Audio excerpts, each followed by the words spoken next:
सात संगत जी प्यार नाल कहना धन निरंकार जी। सात संगत जी कैसे हैं आप सभी।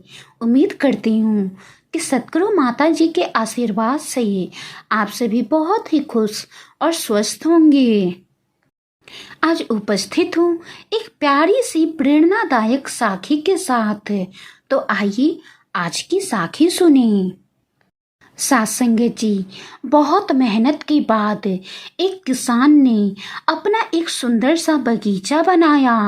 बगीचे के बीचों बीच एक बड़ा सा पेड़ था जिसकी छांव में बैठकर वो सुकून का पल का अनुभव करता।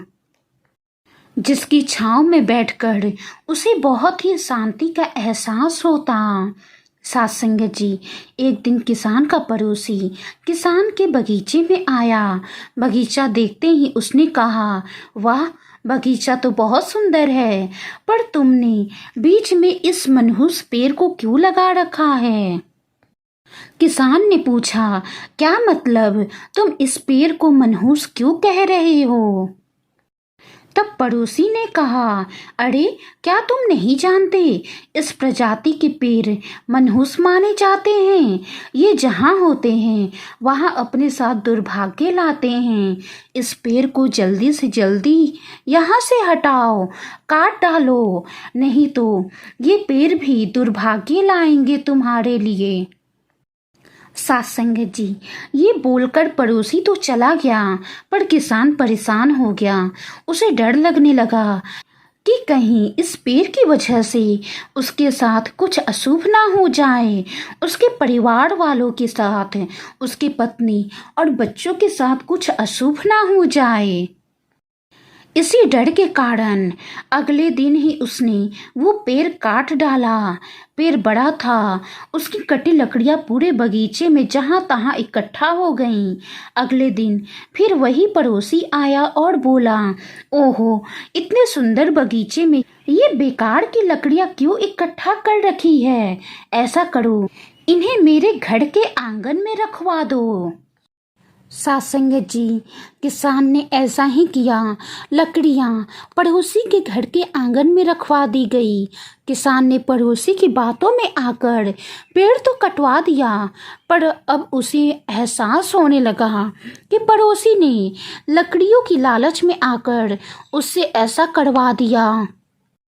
लकड़ियों की लालच में आकर उसके बड़े हरे बगीचे को बर्बाद करवा दिया। सात संगत जी किसान बहुत ही दुखी रहने लगा। एक दिन दुखी मन से वो एक साधु महात्मा जी के पास पहुंचा और पूरी बात बता दी। तब साधु महाराज मुस्कुराते हुए कहने लगे, तुम्हारे पड़ोसी ने सच ही तो कहा था, वो पेड़ वास्तव में मनहूस था, तभी तो तुम्हारे जैसे मूर्ख के बगीचे में लगा था। ये सुनकर किसान का मन और भी भारी हो गया।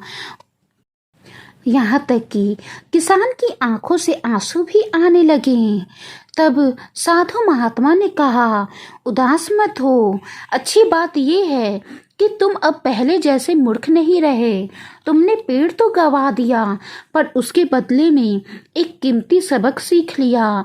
जब तक तुम्हारी अपनी समझ किसी बात को ना स्वीकारे, तब तक दूसरों की सलाह पर कोई कदम मत उठाना।